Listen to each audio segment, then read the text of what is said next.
Patch database. In this lecture, I will talk about how to patch the database structure using visual paradigm. Let's take a scenario.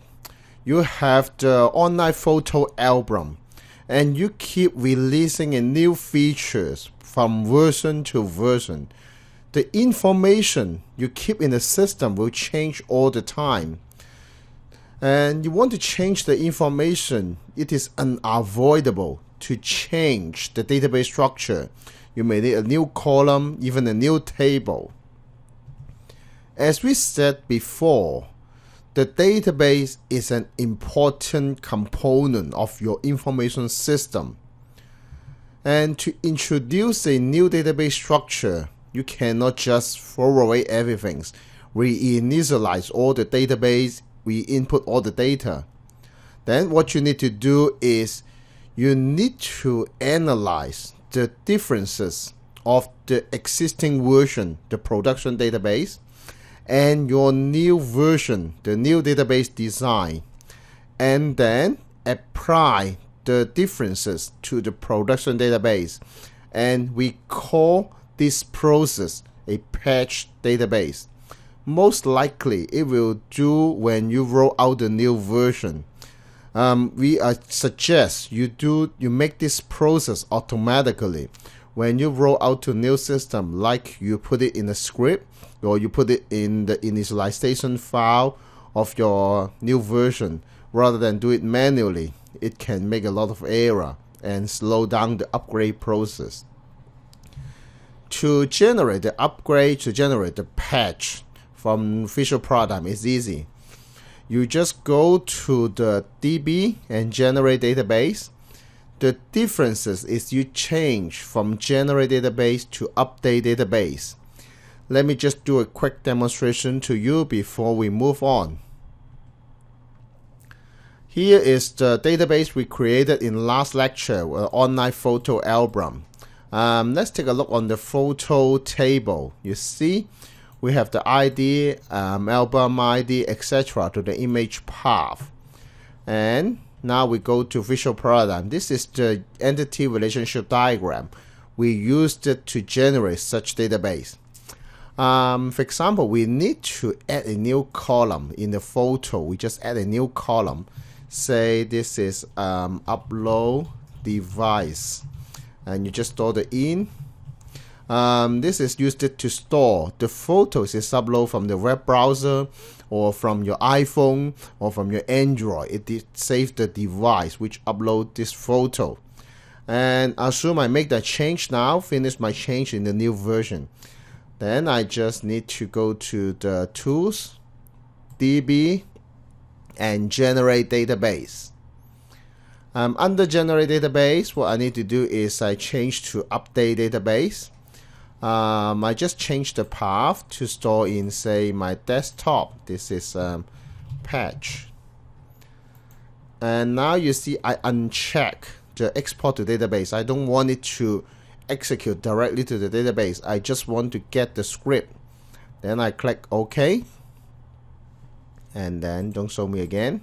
And click OK. Now it will generate the script. Let me just open the file to take a look. Just here. Let me just open the DDL and you will see. After I open the DDL file, you will see there's an alter table, add a column. I can copy this path, copy this text, and go to the MySQL client, paste it, and execute. Sorry, I just put it in the wrong database, so I need to use it in this database. It's in the testing database. So let me just do one select first, and then I use this editor, and then I paste and execute. You see now I added the column. I just refresh. Now you see the upload device is added to the column. You can imagine you just put this script in the upgrade version script file. Then it will upgrade the database automatically when you roll out the system. Of course, you need to test it before you do that. But the idea is simple. You just keep doing your development. You don't need to care about the database change. Once the development is finished, you decided to roll out to new version. You just go to DB, generate the update script, get the script, test in the testing environment, and then roll out. So it is so simple, right?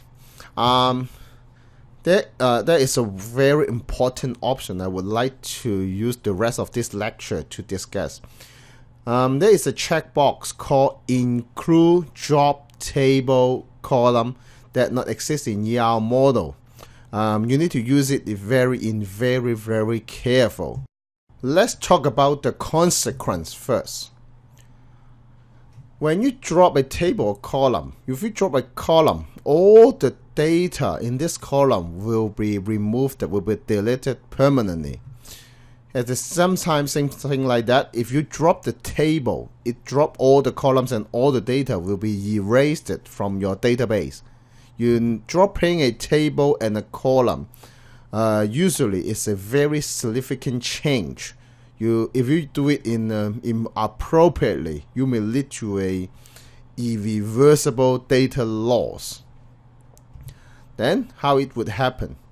When we analyze the database and your design, if you find that there is a column in your database, like the view in your database, but it doesn't show up in the entity in your ERD, it doesn't have the view column.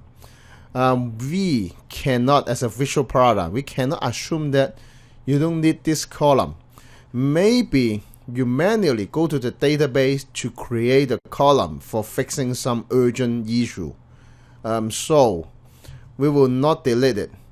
But if you are really sure you don't need the column, you can take this checkbox and then we will help you to delete this column.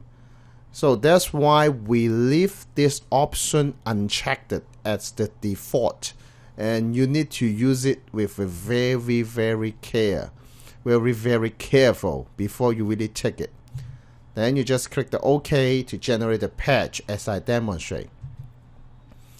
Let's summarize what we talk about in this lecture.